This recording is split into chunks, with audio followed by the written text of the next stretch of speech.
जय हिंद साथियों, कैसे हैं आप लोग। आई होप कि अच्छे होंगे। आपकी जो स्टडी चलेगी बहुत ही बेहतरीन चलेगी। तो आज के सेशन में बात करने वाले हैं क्लास 12th के फिजिक्स का ऑब्जेक्टिव क्वेश्चन। याद रखिएगा, मस्त 35 ऑब्जेक्टिव क्वेश्चन है और आपके एग्जाम में यहां से हर एक साल हर एक वर्ष पूछा जाता है। तो आप लोग अच्छे तरीका से सारे क्वेश्चन को याद रखिएगा, क्योंकि आपका जो है जितना क्वेश्चन कराया जा रहा है ना, बहुत इंपॉर्टेंट क्वेश्चन कराया जा रहा है। याद रखिएगा, आपके एग्जाम में यहां से 100% आने की गारंटी है। कितना? 100%। याद रखिएगा, अगर आप लोग देख लेते हैं तो आपका एग्जाम में जो है ना 100% यहां से आएगा तो आएगा। तो आपको देखना ही अति आवश्यक है, याद रखिएगा, ठीक है ना। तो चलिए हम लोग अपने क्वेश्चन की तरफ बात करते हैं। इससे पहले क्लास को लाइक नहीं किए और चैनल को सब्सक्राइब नहीं किए तो सारे बच्चे एक बार क्लास को लाइक कर लेंगे और चैनल को सब्सक्राइब कर लेंगे, ठीक है। और हमारे साथ आप लोग भी आंसर को टिक आउट करते चलिएगा। और 1 नंबर क्वेश्चन आपके स्क्रीन पर मौजूद है। कह रहा है ना, उत्तल लेंस द्वारा किस दृष्टि दोष को दूर किया जाता है। जब भी कहे उत्तल लेंस की बात कहे तो दूर मारिएगा या दीर्घ मारिएगा, दूर या दीर्घ मारिएगा, आपको घबराना नहीं है, ठीक है ना।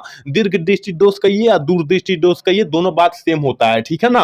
और यहां पर जो है, अगर मेरे भाई अवतल लेंस की बात करें, अवतल लेंस की बात करें, तब आप लोग निकट दृष्टि दोष मारिएगा। क्या? निकट दृष्टि दोष मारिएगा।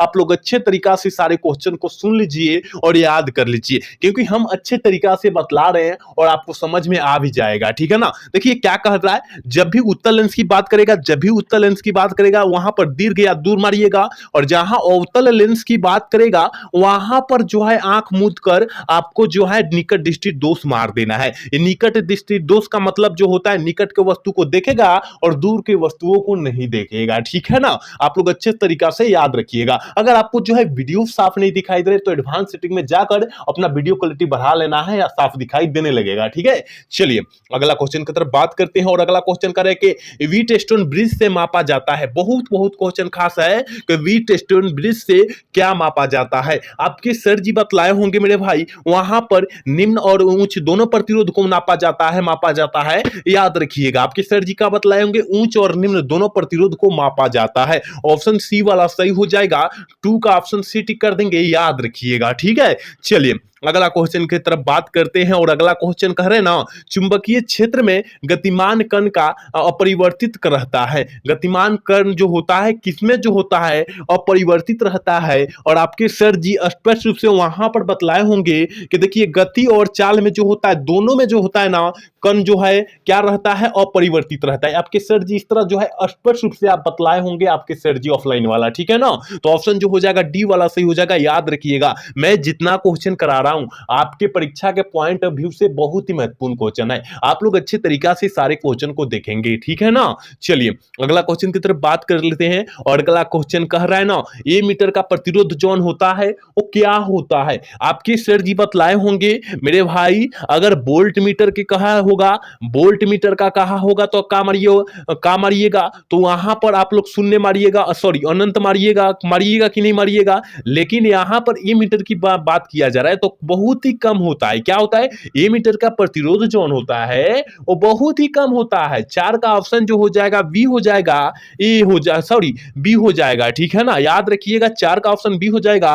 और वोल्ट मीटर का प्रतिरोध जौन होता है वो अनंत होता है। आप लोग याद रखिएगा, मैं जितना क्वेश्चन बतला रहा हूं अच्छे तरीका से बतला रहा हूं, जितना क्वेश्चन साइड से बतला रहा हूं अच्छे तरीका से बतला रहा हूं। आप लोग सारे क्वेश्चन को अच्छे तरीका से याद रखिएगा। अगला क्वेश्चन की तरफ बात करते हैं। और अगला क्वेश्चन करें, विकिरण व्यवहार करती है।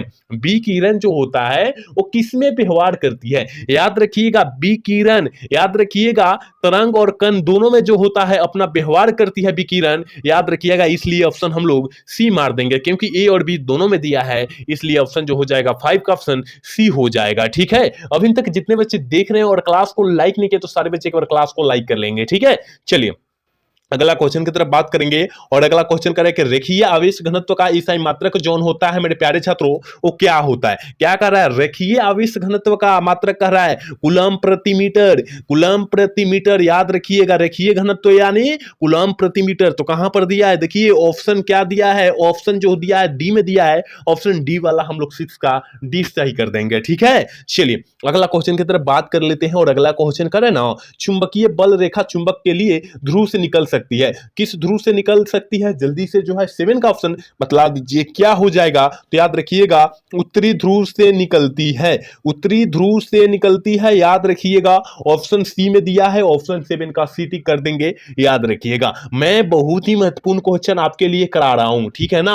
अगर याद कर लेते हैं तो आपका जो है 100% डाउट यहां पर क्लियर हो जाएगा और बोर्ड के पॉइंट ऑफ व्यू से संभावित प्रश्न हम लोग करा रहे हैं, तो आपको याद होना अति आवश्यक है, ठीक है। चलिए अगला क्वेश्चन की तरफ बात करते हैं और कह रहे हैं कि द्रव की एक बूंद को आवेशित करने पर उसके सिकुड़ने की घटना को या प्रवृत्ति को हम लोग क्या कहेंगे? याद रखिएगा, सिकुड़ने की प्रवृत्ति को क्या करते हैं? या घट जाती है, या बढ़ जाती है, या परिवर्तित रहती है? तो आपके सर जी बतलाए होंगे कि एक बूंद क्या करे कि सिकुड़ने की घटना को, सिकुड़ने की घटना को जब सिकुड़ेगी, मान लीजिए कोई यहां पर इतना बड़ा जो है कोई चार्ट है, ठीक है ना, और इसको जो है जब क्या करेंगे, इसको जो है आग देंगे, मान लीजिए प्लास्टिक है, ठीक है ना, मान लीजिए प्लास्टिक है, जब इस पर हम लोग आग देंगे, क्या देंगे? आग देंगे इस पर, इस गोला पर हम लोग आग देंगे तो क्या होगा? सिकुड़ जाएगा, यानी छोटा सा हो जाएगा, इतना छोटा हो जाएगा, इसका मतलब घट जाएगा। ऑप्शन बी वाला सही हो जाएगा, क्योंकि इसके ऊपर प्रेशर आ जाता है, ठीक है ना। तो आप लोग समझ गए होंगे, ठीक है। चलिए हवा में एयर का मान क्या होता है? बहुत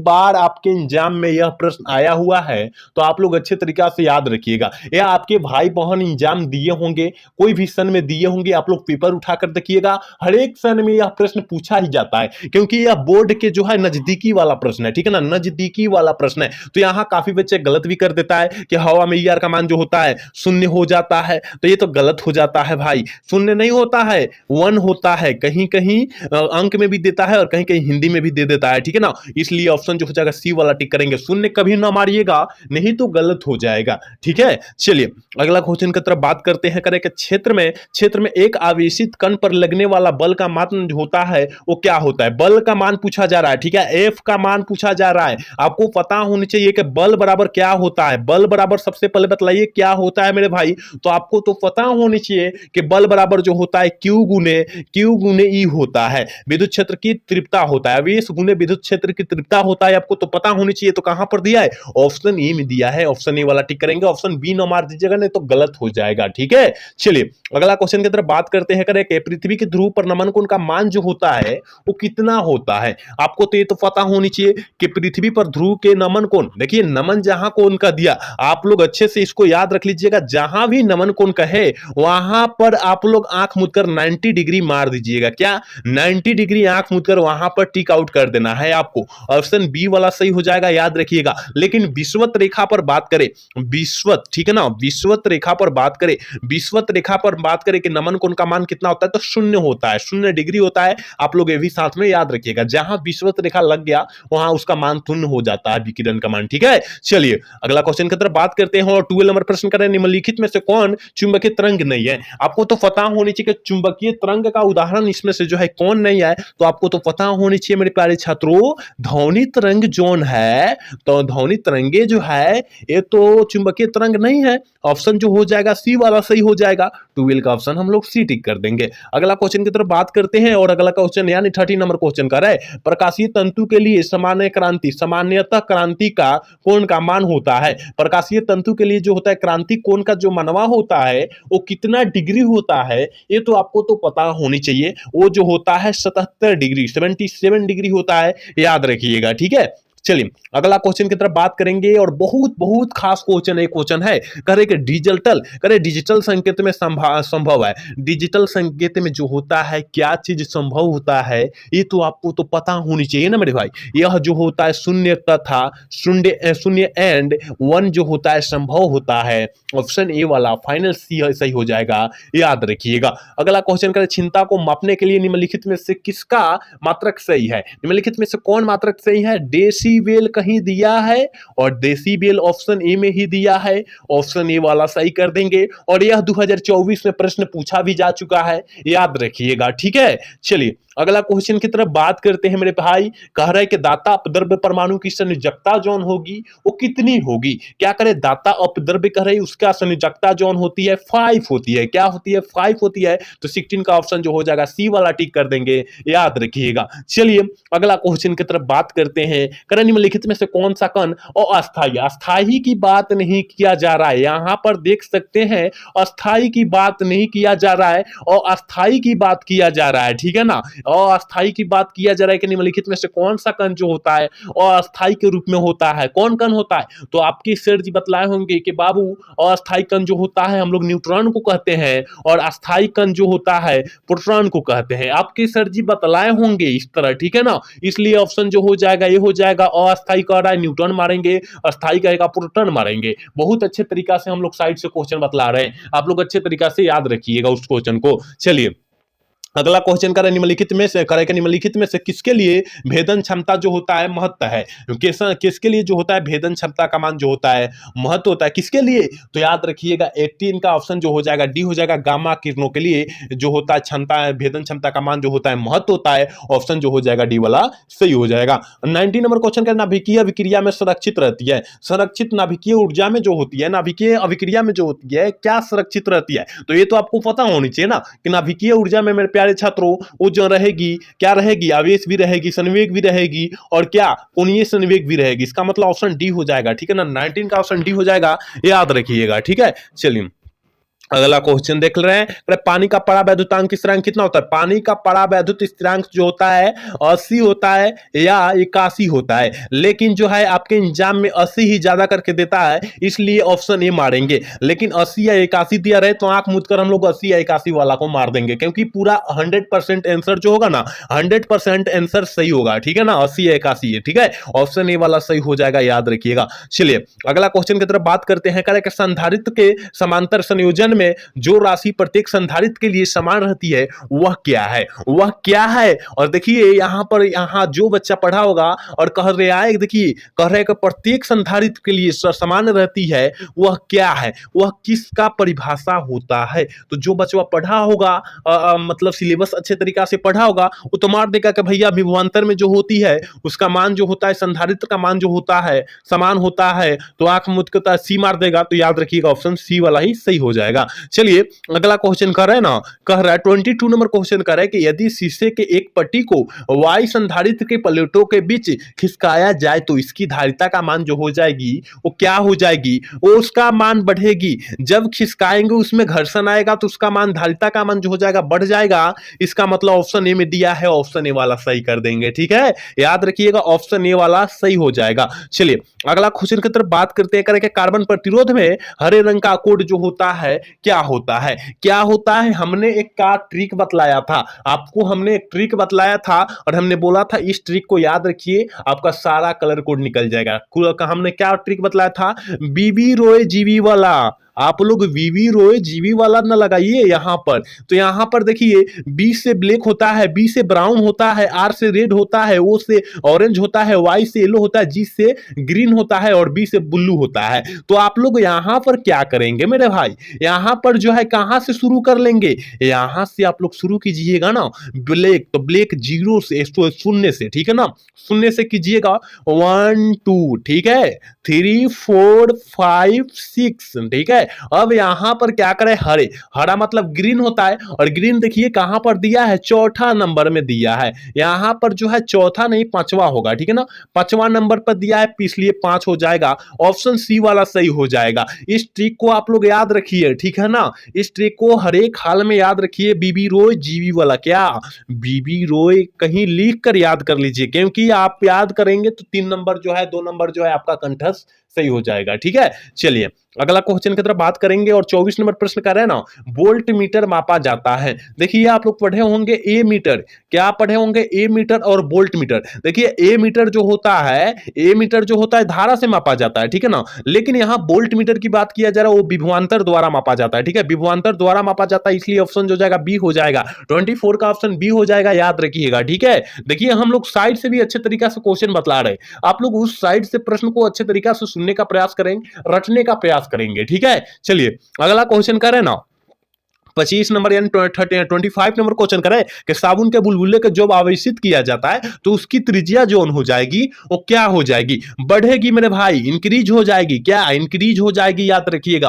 ऑप्शन ए वाला सही होगा, 25 का ऑप्शन ए हो जाएगा, याद रखिएगा। बहुत ही महत्वपूर्ण क्वेश्चन आपको दिया जा रहा है और आपके एग्जाम में यहां से 100% आने की गारंटी है। आप लोग अच्छे तरीके से सारे क्वेश्चन को याद रखेंगे। चलिए अगला क्वेश्चन की तरफ बात करेंगे और 26 नंबर प्रश्न का है ना, विद्युत धारा का मात्रक, धारा का जहां कोई भी धारा हो उसका ऐसा मात्रक जो होता है एम्पियर होता है। क्या होता है, एम्पियर। कहां पर दिया है, जिसको इसका संकेत जो होता है ए होता है, ठीक है। ऑप्शन ए वाला सही हो जाएगा, ठीक है ना। आवेश को जो होता है कुलम से, आवेश का ऐसा मात्रक कुलम होता है, ये भी याद रखिएगा, ठीक है ना। चलिए और धारिता का ऐसा मात्रक क्या है, यहां हम सारे मात्रक बतला दे रहे हैं। यहां पर धारा का ऐसा मात्रक होता है, ठीक है ना। धारा का ऐसा मात्रक यहां जो होता है, आवेश का ऐसा मात्रक कुलम होता है, ठीक है। आवेश का ऐसा मात्रक कुलम होता है। यहां धारिता का जो होता है, धारिता, यहां धारिता का मात्रक जो होता है क्या होता है, यहां धारिता का मात्रक फैराड होता है और विभवांतर वोल्ट यानी विभवांतर का मात्रक जो होता है विभव या विभव कहिए, ठीक है ना। विभव या विभवांतर कहिए, बात सेम होता है, ठीक है।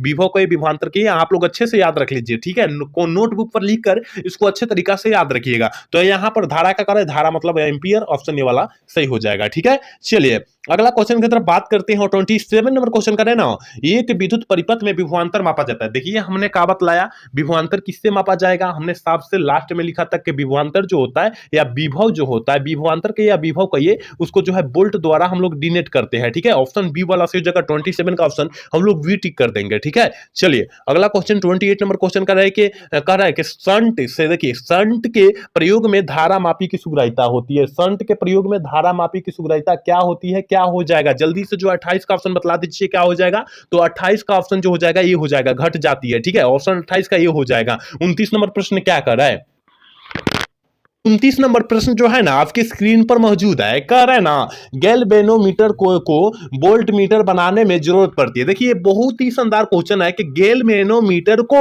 और वोल्ट मीटर बनाने में किसकी आवश्यकता होती है, जरूरत होती है। तो आपको तो पता होनी चाहिए मेरे भाई, वहां जरूरत जो पड़ेगी वहां उच्च प्रतिरोध यानी हाई वोल्टेज को जो है ना वहां पर क्या जरूरत पड़ती है। ऑप्शन ए वाला सही हो जाएगा, ठीक है ना। 29 का ऑप्शन ए टिक कर देंगे, याद रखिएगा। अगला क्वेश्चन की तरफ बात कर देंगे। 30 नंबर प्रश्न का ना, अनुचुंबकीय पदार्थ की चुंबकीय प्रवृत्ति है। अनुचुंबकीय पदार्थ की चुंबकीय प्रवृत्ति जो होती है क्या होती है, देखिए अनुचुंबकीय पदार्थ कर रहा है, ठीक है। अनुचुंबकीय, यहां पर प्रतिचुंबकीय की बात नहीं किया जा रहा है। देखिए यहां पर क्या, प्रतिचुंबकीय पदार्थ की प्रतिचुंबकीय चुंबकीय, ठीक है ना, प्रतिचुंबकीय की बात नहीं किया जा रहा है, अनुचुंबकीय की बात किया जा रहा है, ठीक है। तो आप लोग याद रखिएगा, स्थिर होती है। अनुचुंबकीय पदार्थ की प्रवृत्ति जो होती है वो स्थिर रहेगी, ठीक है ना, हमेशा स्थिर रहेगी, इसलिए ऑप्शन जो हो जाएगा ए हो जाएगा। लेकिन प्रतिचुंबकीय पदार्थ की चुंबकीय प्रवृत्ति जो होती है अनंत होती है, ठीक है, अनंत होती है, याद रखिएगा। चलिए अगला क्वेश्चन की तरफ बात करेंगे। 31 नंबर प्रश्न करें, निम्नलिखित में से किसकी चुंबकशीलता अधिक होती है। निम्नलिखित में से जो होती है किसकी चुंबकशीलता जो होती है सबसे अधिक होती है। तो देखिए अनुचुंबकीय यानी इसका मतलब लोह चुंबकीय पदार्थ हो जाएगा, ऑप्शन सी वाला सही हो जाएगा, ठीक है ना। 31 का ऑप्शन सी हो जाएगा, याद रखिएगा। जिसमें जो होता है लोह चुंबकीय पदार्थ का उदाहरण जो हो जाता है कोबाल्ट हो जाता है, निकेल भी हो जाता है और लोहा भी हो जाता है, ठीक है, लोहा भी हो जाता है। ये जो है बहुत ही अत्यधिक जो है अनुचुंबकीय सील अत्यधिक जो होता है अनुचुंबकीय सील होता है, ठीक है, याद रखिएगा। चलिए अगला क्वेश्चन की तरफ बात करेंगे। 32 नंबर प्रश्न कर रहे हैं ना, प्रतिचुंबकीय पदार्थ की चुंबकशीलता जो होगी क्या होगी, प्रतिचुंबकीय पदार्थ की कर है। और हमने बताया कि प्रतिचुंबकीय पदार्थ की चुंबकशीलता जो होती है क्या होती है, बहुत ही कम हो जाती है। ऑप्शन बी वाला सही हो जाएगा। चलिए अगला क्वेश्चन की तरफ बात करते हैं और कह रहे हैं ना यहाँ 33 नंबर प्रश्न कर रहा है। देखिए मेरे भाई 33 नंबर प्रश्न कर रहा है कि निम्नलिखित में से कौन सा नियम ऊर्जा संरक्षण के पर आधारित होता है। कौन सा नियम जो होता है ऊर्जा संरक्षण के नियम पर आधारित होता है। तो याद रखिएगा लेंज का नियम जो होता है ऊर्जा के संरक्षण के सिद्धांत पर क्या होता है, आधारित होता है, ठीक है। ऑप्शन ए वाला सही हो जाएगा। 33 का ऑप्शन जो हो जाएगा ये हो जाएगा, ठीक है। चलिए 34 नंबर क्वेश्चन क्या करे कि जो युक्ति वोल्ट मीटर को बढ़ा देता है उसे हम लोग क्या कहते हैं। जो युक्ति जो होता है वोल्ट मीटर को बढ़ा देता है उसे हम लोग क्या कहेंगे, उसे हम लोग अपचयी ट्रांसफार्मर कहेंगे। बहुत इंपॉर्टेंट क्वेश्चन है, ऑप्शन बी वाला सही हो जाएगा। और आज के क्लास के लास्ट क्वेश्चन 35 नंबर क्वेश्चन है, और क्योंकि पहले ही हमने बोल दिया था कि 35 ऑब्जेक्टिव क्वेश्चन ही हम लोग देखेंगे। कह रहा है कि विद्युत चुंबकीय तरंग क्या होता है। विद्युत चुंबकीय तरंग जो होता है मेरे भाई वो क्या होता है, ठीक है ना। विद्युत चुंबकीय तरंग जो होती है वो क्या होती है, आपको तो पता होनी चाहिए कि अनुप्रस्थ होती है, क्या होती है। और आपके एग्जाम में बहुत बार यह प्रश्न जो है पूछा जा चुका है, तो आप लोग अच्छे तरीके से याद रखिएगा। तो हमने 35 मस्त ऑब्जेक्टिव क्वेश्चन बतलाया, अगर आप लोग याद कर कर लेते हैं तो बहुत सारा प्रश्न जो है आपके एग्जाम में यहां से आ जाएगा। तो आपको अच्छे तरीका से याद कर लेना है और अच्छे तरीका से रेट कर रखना है और 2026 में गर्दा मचा देना है, ठीक है ना, गर्दा मचा देना है, गर्दा गर्दा कर देना है। और आप लोग कम कम ही क्वेश्चन अभी से याद करेंगे तो बहुत सारा क्वेश्चन को याद कर लेंगे। तो आपको याद करना सारे क्वेश्चन को बनता है, ठीक है ना। तो आज का क्लास जो है कैसा लगा, अगर अच्छा लगा होगा तो चैनल को सब्सक्राइब और लाइक करना न भूलिएगा। मिलते हैं अगला सेशन में। जय हिंद, जय भारत।